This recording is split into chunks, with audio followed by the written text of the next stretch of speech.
그래요. 우리 하나님 말씀 봅시다. 창세기 19장 23절에서 38절.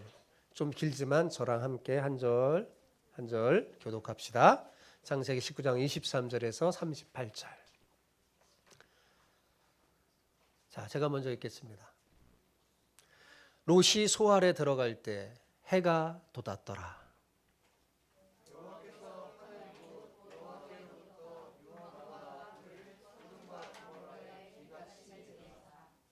그 성들과 온들과 성에 거주하는 모든 백성과 땅에 난 것을 다 엎어 멸하셨더라.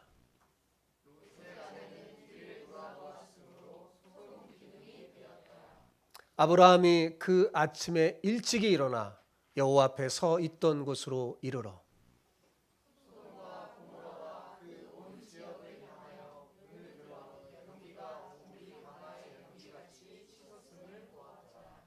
하나님이 그 지역의 성을 멸하실 때, 곧 롯이 거주하는 성을 엎으실 때 하나님이 아브라함을 생각하사 롯을 그 엎으시는 중에서 내보내셨더라.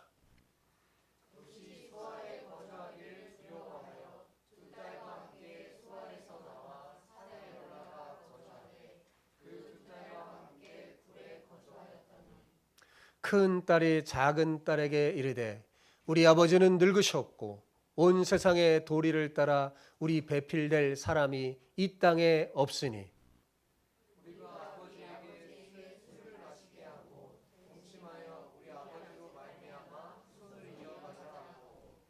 그 밤에 그들이 아버지에게 술을 마시게 하고 큰 딸이 들어가서 그 아버지와 동침하니라.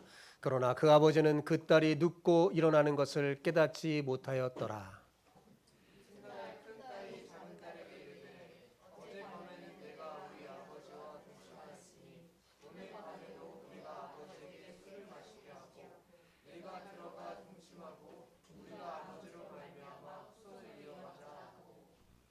그 밤에도 그들이 아버지에게 술을 마시게 하고 작은 딸이 일어나 아버지와 동침하니라. 그러나 아버지는 그 딸이 눕고 일어나는 것을 깨닫지 못하였더라.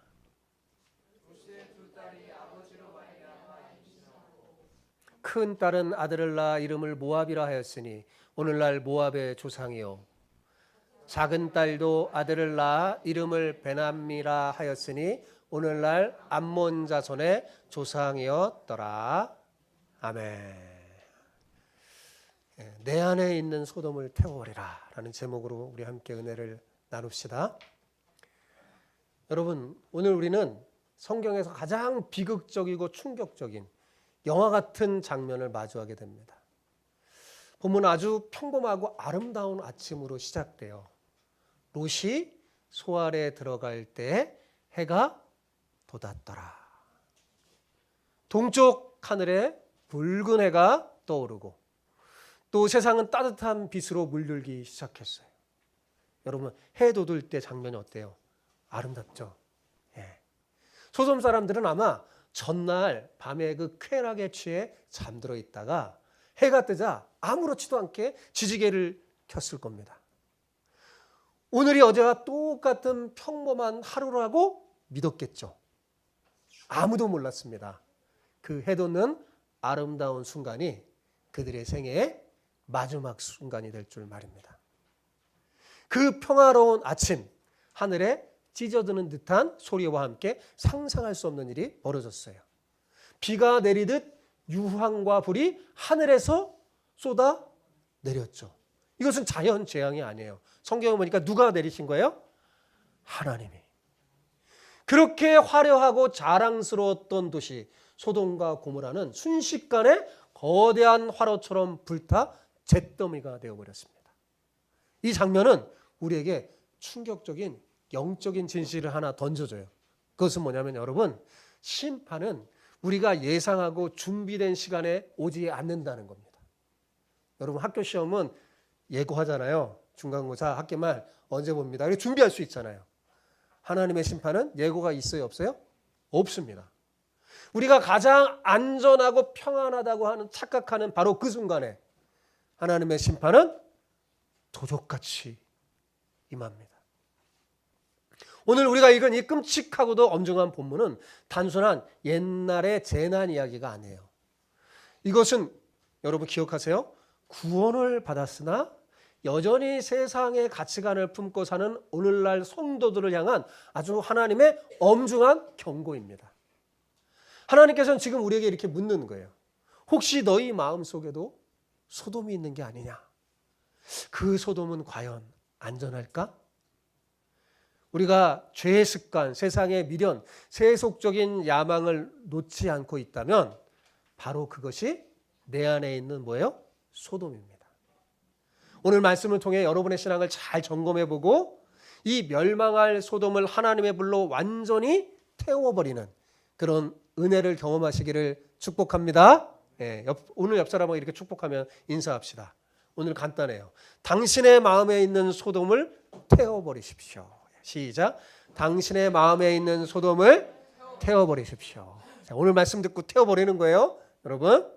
자, 이제 어둠이 걷히고 심판의 불이 꺼진 그 자리 위로 하나님의 엄중한 빛이 비춥니다. 여러분, 빛은 어때요? 모든 것을 드러내죠. 사람의 발걸음이 어디로 향하는지, 그 마음의 진실이 무엇인지 보여줍니다. 그런데 오늘 본문에서 임한 이 심판의 빛은 그 빛에 적나라하게 들어가는 것은 영광이 아니라 뭐였어요? 너무나도 깊은 비극과 상처였어요. 다 쓰러져 버렸죠, 불로. 여러분 생각해 보세요. 롯의 가정은 조금 전까지 불타는 지옥문 앞에 있었어요. 그죠? 그런데 하나님의 천사들이 미적미적거리는 그들을 어떻게 했어요? 직접 손을 붙잡고 끌어내신 그것 때문에 구원받은 인생 최대의 경험을 했어요. 얼마나 깜짝 놀랐을까요? 롯과 이 가정들이. 그런데 이들은 이 극적인 구원을 받고도 감사는커녕 기뻐하지 못하고 잠시 후에 더 큰 타락과 아픔에 빠져들어갔습니다. 소돔에서 간신히 몸만 건졌을 뿐 그들의 영혼은 이미 심판받는 소돔과 함께 불타버린 것만 같았어요. 자, 이제 우리는 하나님의 엄중한 빛 아래서 이 비극을 만든 이 세 사람을 차례대로 주목해 보려고 합니다. 첫 번째 우리가 주목해야 할 인물은 롯의 아내예요. 자, 천사들이 분명히 경고했죠. 롯과 그의 가족들에게 뭐라고 경고했어요?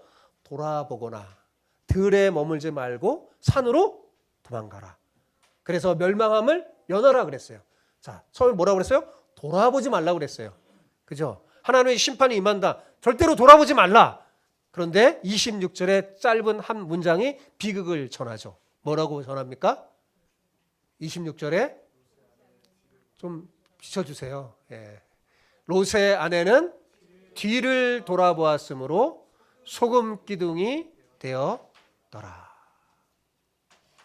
뒤를 돌아보지 말라고 했는데 롯의 아내는 어땠다고요? 뒤를 돌아봤어요. 롯의 아내는 왜 뒤를 돌아봤을까요? 여러분, 이게 뒤를 돌아보는 것은 단순히 궁금한 시선 이동이 아니에요. 여기 뒤를 돌아보았다는 히브리 언어가 니베트라는 단어인데 관심을 가지고 유심히 바라보다, 간절히 열망하다는 뜻을 담고 있어요. 다시 말해 그녀의 발은 소돔을 향해 빠져나갔지만 마음은 여전히 어디에 있었던 거예요? 소돔 항복판에 있는 거예요. 미련이 있어서 뒤돌아본 거예요. 내 집에 두고 온 보석들은 어떡하지? 어제 맺은 계약은?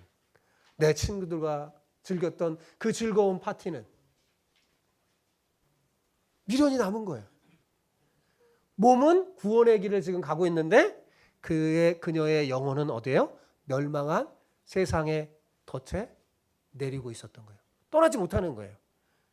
그래서 여러분, 예수님이 그 복음서에 보면 훗날 마지막 때를 경고하고 얘기하면서 누가복음 17장 32절에 딱 한마디로 이렇게 말했어요. 롯의 철을 기억하라. 마지막 때 뭐 하는 거예요? 뒤돌아보지 말라는 거죠. 롯의 철을 기억하라. 예수님은 마지막 때를 어떻게 말했냐면 노아의 홍수 때처럼 또 롯의 이 소돔과 고모라 때처럼 사람들이 그럴 거라고 그랬어요. 그때 뭘 기억하라? 롯의 처를 기억하라. 자, 여러분, 예수님의 이 말씀 앞에 우리 한번 정직히 서봅시다. 자, 지금 우리의 몸은 어디에 있어요? 예배당에 앉아 있어요. 그죠? 하지만 마음은 지금 어디를 향하고 있습니까? 예? 혹시 예배가 끝나게 무섭게 막 달려가야 할 집에 두고 온 떡을 생각하는 거 아니에요? 세상의 즐거움, 내 통장의 잔고, 성공을 향한 야망 때문에 자꾸만 뒤를 돌아보고 계시지 않습니까? 예배 시간이 앉아서 설교는 듣지만 정상은 이 머리, 마음은 막 우주 여행을 떠나는 거 아니에요? 예? 예.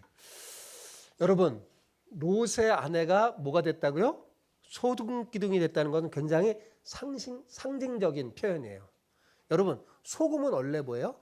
부패를 막고 맛을 내는 너무나 중요한 사명을 갖고 있어요. 소금은 너무 중요한 거죠. 소금 없이는 살 수 없어요, 인간이. 그런데 하지만 여러분, 이 생명을 잃어버리고 굳어버리는 소금 덩어리는요, 그저 딱딱한 화석일 뿐입니다. 맛을 잃은 소금은 예수님이 뭐라고 그랬어요? 버려져 버린대. 예. 마찬가지로 세상을 사랑해서 자꾸만 뒤돌아보는 그 신앙인은 아무리 교회에 앉아 있어도 영적으로 딱딱하게 굳어버린 화석과 같은 거예요. 감동이 사라지고 눈물도 마르고 감사가 사라진 무늬만 그리스도인이 되어버리는 거죠. 겉은 그리스도인인데 하나님 보시기에 뭐예요? 무늬만 그리스도인이에요. 사랑하는 성도 여러분, 오늘 이 시간에 이 멸망할 소돔을 향한 미련을 완전히 어떻게 하라고 그랬어요? 끊어버리고 불태워버리시기 바랍니다. 뒤를 돌아보는 자는 하나님 나라에 합당하지 않다고 그랬어요. 자, 그런데 바로 이 운명의 시간에 똑같이 소돔을 바라보고 있었던 사람이 한 명 더 있었어요. 그가 누굴까요? 바로 아브라함입니다. 제가 아브라함과 계속 비교했잖아요. 롯하고. 아브라함이셨어요. 자, 27절, 28절 볼까요? 자, 같이 한번 읽어봅시다. 시작. 아브라함이 그 아침에 일찍이 일어나 여호와 앞에 서 있던 곳에 이르러 소돔과 고모라와 그 온 지역을 향하여 눈을 들어 연기가 옹기가마의 연기같이 치솟음을 보았더라. 자, 성경은 아브라함이 소돔을 심판하는 그날 그 아침에 어떻게 했다고요? 일찍이 일어나서 여호와 앞에 서 있던 곳으로 갔다고 했어요. 자, 그곳이 어느 곳입니까? 여호와 앞에 아브라함이 섰던 곳. 그곳이 어디냐? 하나님이 헤브론에 아브라함이 있던 곳으로 하나님이 찾아오셨을 때 소돔을 위해 끈질기게 중보 기도했던 바로 그 장소를 말하는 겁니다. 그러니까 여기서 우리는 뭘 알 수 있어요? 아브라함은 여전히 어디에 있어요? 기도의 자리를 지키고 있었던 겁니다. 그리고 그곳에서 기도하다가 불타오르는 소돔과 고모라를 목격하게 되는 거예요. 그는 하나님 앞에 저 도시의 의인 10사람만 있더라도 주님 멸망하지 않을 거죠? 하면서 기도했잖아요. 그렇게 끝난 게 아니에요. 계속 아침에 일어나서 뭐예요? 기도했던 거예요. 예. 그러다 그걸 목격하게 됐어요. 여러분 참으로 극적인 대조 아닙니까? 롯의 아내는 세상의 미련 때문에 소돔을 실컷 바라보다가 소금 기둥이 되었는데 바로 그 순간 아브라함 뭐예요? 똑같이 바라봤어요. 근데 어떻게 바라봤어요? 그 영혼의 사랑과 염려 때문에 소돔을 바라보면서 사실은 뭐예요? 하나님을 바라본 거죠. 그죠? 너무나 대조적이지 않아요? 두 번째 우리가 주목해야 할 인물은 롯과 그의 두 딸입니다. 이들의 모습을 통해 우리는 더 깊은 절망에 빠집니다. 30절에 보면 여러분 참 이상하고 희한한 일이 벌어져요. 롯의 마음이 또 바뀝니다. 이렇게 변덕스러운지 모르겠어요. 분명히 천사들에게 롯이 뭐라고 그랬어요? 천사들이 산으로 도망가라 맨 처음에 그랬어요. 그죠? 그랬을 때 롯이 뭐라고 그래요? 아이고 저 산은 너무 높고 멀어서 무서워서 못 가겠습니다. 이 가까운 성, 저 작은 성으로 도망가게 해주세요. 그렇게 간청했잖아요. 천사들이 그 요구까지 들어줘서 정말 롯이 소알성까지 안전하게 피했어요. 그때까지 이 천사들은 뭐야? 심판을 멈췄어요. 그죠? 멈췄어요. 그래, 소알성에 피해라 했어요. 그런데 어때요? 막상 소알성에 도착하자 무슨 일이 생깁니까? 거기에 거주하지 못해요. 왜 그러냐면 소알성에 딱 도착하고 딱 보니까 갑자기 우르릉쾅쾅 보이는 게 뭐예요? 유황불에 타서 멸망하는 소돔과 고모라가 멸망하는 장면이 보이는 거예요. 왜요? 소알성은 가까이 있거든요. 눈앞에 막 보이는 거예요. 그리고 어때요? 겁이 나겠죠. 너무나 겁이 나서 야, 소돔과 고모라와 가까이 있는 소알성도 안전하게 느껴지지 않은 거예요. 믿음이 너무 없어요. 하나님 왜 천사를 보내 구해줬겠어요? 거기 있으면 하나님이 거기는 뭘 하지 않는다고 그랬거든요. 안전해요. 근데 두려운 겁니다. 여기서 죽으면 어떡하지? 결국 어떻게 해요? 롯은 그 작은 성마저도 거주하기를 거부하고 버려버리고 두 딸과 함께 깊은 산속에, 처음부터 산으로 가지, 산속에 굴속으로 들어가 숨어버립니다. 소돔의 멸망을 눈으로 목격하자 롯의 마음에 두려움이 가득 차버린 거예요. 자, 그러니까 이제는 그들은 세상과 완전히 단절됐죠. 그리고 소돔의 악한 문화는 더 이상 없습니다. 하지만 그 동굴 안에서 인류 역사상 가장 부끄럽고 추악한 일이 벌어져요. 롯의 두 딸이 이 세상에 이제 남자가 없으니까 우리 아버지로 말미암아 대를 잇자 모의하면서 아버지에게 술을 먹인 뒤 동침하여 아들을 낳습니다. 여러분, 소돔 성은 불타 없어버렸지만 이 롯의 두 딸의 마음속에는 여전히 소돔이 무너졌어요? 안 무너졌어요? 무너지지 않은 거예요. 생각해 보세요. 아버지에게 술을 취하게 막 해갖고 인사불성되게 한 다음에 근친상간을 통해서 이루려는 그 목적, 그 발상 자체가 어디서 배운 걸까요? 그렇죠. 바로 음란하고 타락했던 소돔의 문화입니다. 거기 있다 보니까 서서히 물든 거예요. 이 죄악의 세상에 있다 보니까 저도 그냥 물든 거예요. 자연스럽게 물든 거예요. 소돔에서 보고 들은 죄악된 방식이 뼛속까지 스며든 겁니다. 여러분, 우리 정신 차리지 못하면 이 세상이 좀 소돔과 같은 세상이거든요. 그냥 막 물들어요. 이 죄악된 세상과 문화가. 여러 가지 경로를 타고 들어오죠. 여러분이 제일 보는 유튜브를 통해서도 타고 들어오는 겁니다. 타고 들어오는 거예요. 나기도 모르게 물들어요. 서서히 물드는 거예요. 위기의 순간이 닥치자 뭐예요? 하나님의 방법이 아니라 뭐예요? 그들에게 익숙했던 소돔의 방식, 세상의 방식이 툭 튀어나온 거예요. 더 안타까운 것은 이 롯 자신이죠. 그는 믿음의 가장이었지만 정작 가정 내에서는 아무런 영적 권위가 없었어요. 딸들이 악한 계획을 세울 때 막지 못했고 주는 술을 마시고 인사불성이 될 만큼 영적으로 무기력했던 겁니다. 여러분, 롯은 소돔에서 사업적으로는 세상적으로는 성공했을지 몰라도 자녀들에게 거룩함을 가르치는 데는 완전히 실패했습니다. 믿음을 가르치는 데 완전히 실패해버린 거예요. 그리고 여러분, 오늘 본문으로 롯은요 더 이상 창세기에 등장하지 않아요. 완전히 사라집니다. 왜 그럴까요? 성경이 더 그를 다룰 가치가 없는 그런 존재로 여긴 거죠. 완전히 사라져 버립니다. 여러분 생각해 보세요. 롯은 사실 같은 날 아브라함과 함께 약속의 땅에 뿌리 내렸던 사람이에요. 아브라함 못지않게 믿음의 길을 걸을 수 있었던 사람이죠. 성경에 계속 기록되어서 믿음의 본이 될 수 있는, 모델이 될 수 있는 사람이었어요. 그런데 눈에 보이는 소돔의 화려함에 마음이 빼앗겨서 아브라함을 떠납니다. 그러니까 아브라함을 떠났다는 건 말하자면 신앙을 떠났다는 거예요. 오늘날로 말하면 신앙을 떠나고 교회를 떠난 거죠. 교회 생활 잘 하다가 세상으로 가버린 거예요. 세상이 너무 좋아 보이니까 그쪽으로 떠나버렸어요. 그 결과 어떻게 됐나요? 처음에는 좋았죠. 쾌락과 즐거움과 부도 막 있으니까. 그런데 시간이 흐르자 아내도 두 딸도 다 빼앗겨버리고 말았죠. 아내도 잃고 두 딸마저도 영적으로 잃어버린 겁니다. 몸은 살았지만 거기 어떻게 그 자기 딸이라고 할 수 있겠어요?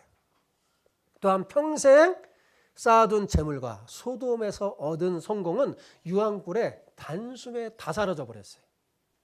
이것이 여러분 바로 세상을 사랑하여 하나님을 떠난 인생의 마지막 모습입니다. 그걸 경고해 주는 거예요. 하나님의 믿음의 사람이 세상을 사랑하여 하나님을 떠나면 어떻게 되는가 보여주는 거예요. 비참해지는 거죠. 자, 그렇다면 롯이 부끄러운 관계를 통해서 낳은 그 후손 모압과 암몬 족속은 어떻게 됐을까요? 여러분 신명기 23장 3절 보세요. 되게 무서운 말합니다. 자, 들어볼까요? 시작. 암몬 사람과 모압 사람은 여호와의 총회에 들어오지 못하리니 그들에게 속한 자는 10대뿐만 아니라 영원히 여호와의 총회에 들어오지 못하리라. 무섭지 않나요? 얼마나 무서운 말이에요. 여러분, 이것은 이 두 족속이 그냥 잠시만이 아니라 영원히 하나님 나라 백성이 되지 못한다는 성경의 아주 준엄한 선언이에요. 결국 그들은 하나님의 백성은 이스라엘의 대적이 됩니다. 완전 하나님의 총에서 떨어져 버린 족속이 되어버리고 말았어요. 그러니까 롯은 그저 가족만 잃은 게 아니에요. 그는 자신의 후손까지도 하나님 앞에서 영원히 상실하고 만 겁니다. 여러분, 이처럼 세상에 대한 미련은 단순히 개인의 실패로 끝나는 게 아니에요. 다음 세대의 영원한 운명까지 결정짓는 무서운 결과를 가져옵니다. 그러니 믿음의 가정이 얼마나 중요한지 몰라요. 그런데 여러분, 과연 우리가 이 롯을 책망할 자격이 있을까요?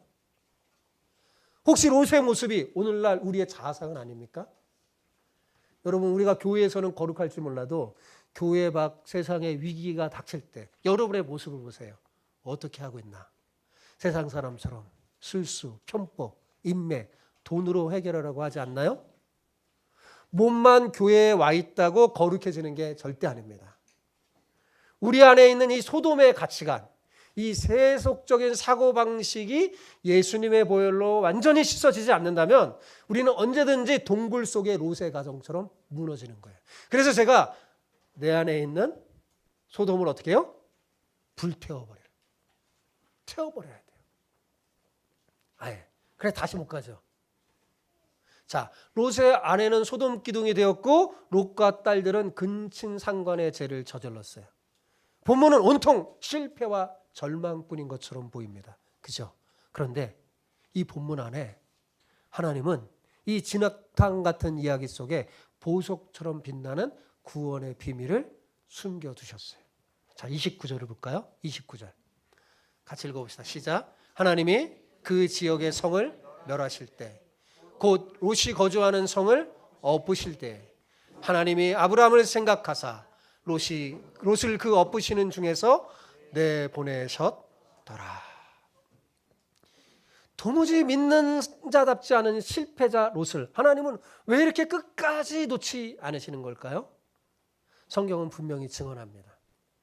롯이 의로워서가 아니라 하나님께서 누구를 생각하사?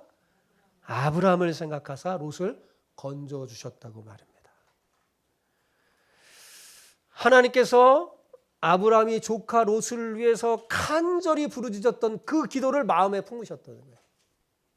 롯은 자신의 힘으로 구원받은 게 아닙니다. 믿음의 산 위에서 조카를 위해서 눈물로 기도했던 삼촌 아브라함의 기도가 멸망의 불구덩이에서 롯을 끄집어낸 거예요. 여러분, 우리가 은혜를 입고 사는 것, 우리가 잘나서가 아닙니다. 누군가가 나를 위해 눈물을 흘린 기도를 보시고 하나님이 그 사람을 생각하사 우리를 덮어주셨기 때문에 그래요. 저만 해도 그렇습니다. 여러분, 제가 이렇게 거룩한 강단에 서서 여러분에게 말씀을 전할 수 있게 된 것은 평생 저를 위해 눈물로 기도해 주신 그 어머니를 하나님께서 기억해 주셨기 때문입니다.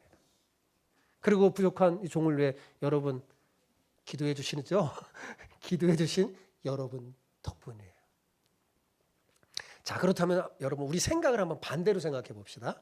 자, 오늘 여러분이 내가 누군가를 위해 간절히 기도할 때 하나님께서 여러분을 생각해서 그 영혼을 살려주지 않겠습니까?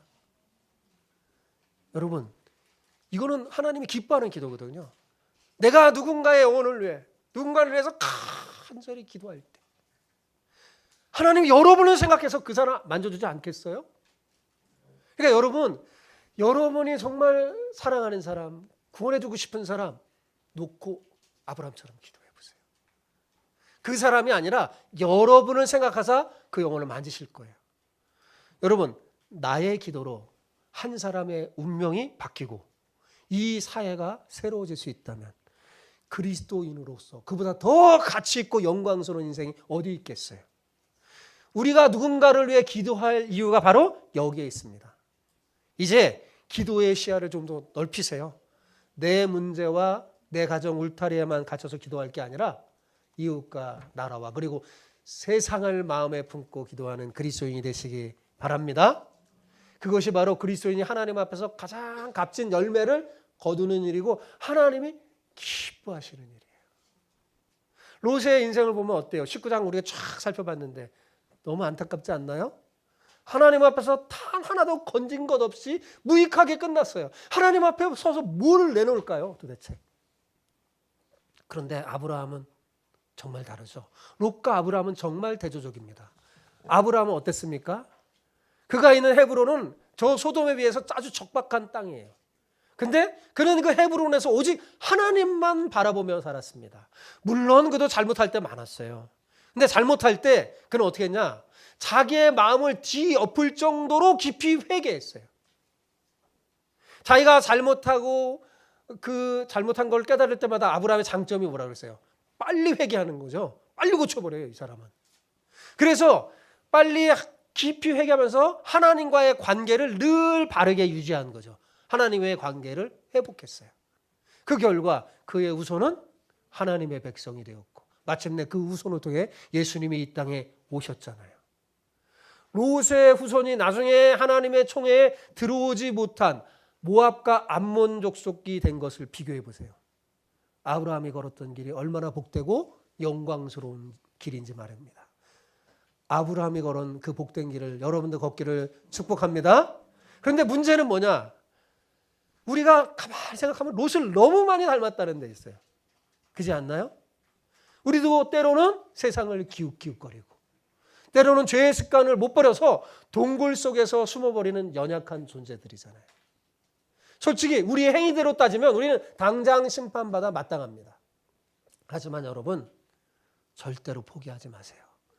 왜냐하면 내가 연약하다는 걸 여러분 인정하세요. 내가 연약하다는 것을 알기 때문에 더 간절히 하나님을 바라보고 그분 앞에 자주 나아가기 바랍니다. 그러면 돼요.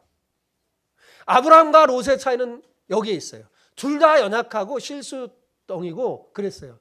근데 아브라함은 자기의 연약함을 알아서 자꾸 하나님 앞에 나아갔어. 하나님 붙잡고 회개했어요. 근데 롯은 그게 없는 거예요. 그 차이예요. 그분 앞에 나가면 돼요. 나의 연약함을 붙들고. 아브라함도 처음에는 실수투성이었잖아요. 그러나 자신의 연약함을 인정하고 하나님 앞에 나아가 기도한 결과 비로소 믿음이 성숙해지고 믿음의 사람이 된 거죠. 심지어 세상을 위해서 중보 기도할 정도로 성숙해졌어요. 여러분 기억하세요. 아브라함이 가능하다면 우리도 가능할까요? 안 가능할까요? 우리도 가능한 겁니다. 좀 어떻게 목사님이나 하지 아브라함이나 하지 아니에요. 아브라함이 가능하면 뭐예요? 우리도 가능합니다. 사실 우리는 아브라함보다 또 롯보다 훨씬 더 복된 사람입니다. 왜냐고요? 우리에게는 아브라함보다 더 위대하신 중보자가 계시기 때문입니다. 우리 하나님 보좌 우편에서 말할 수 없는 탄식으로 우리를 위해서 직접 기도하는 예수님이 계세요. 로마서에 보면 예수님이 그랬어요. 하늘 보좌에서 기도한다고 우리를 위해서. 우리가 제대로 못 살 때 뭐예요? 탄식하면서 기도하세요. 하나님께서는 그래서 우리의 이 더러운 행동을 보는 게 아니라 우리를 위해 십자가에서 피 흘리신 이 예수님을 생각해서 우리에게 은혜를 베풀어 주시는 거예요. 심판의 자리에서 우리 여러분의 마음을 두드리는 거예요. 너 아니야 더 가면 안 돼. 머뭇머뭇거리면 손을 잡고 끄집어내시는 거예요. 이 놀라운 은혜 덕분에 우리가 절망하거나 포기하지 않고 다시 힘을 얻을 힘이 생기는 겁니다. 여러분 창세기 19장의 아침은 롯에게는 끔찍한 아침이었지만 오늘 우리에게는 생명을 다시 살릴 기회의 아침입니다. 자, 오늘 설교를 이제 다 마무리했어요.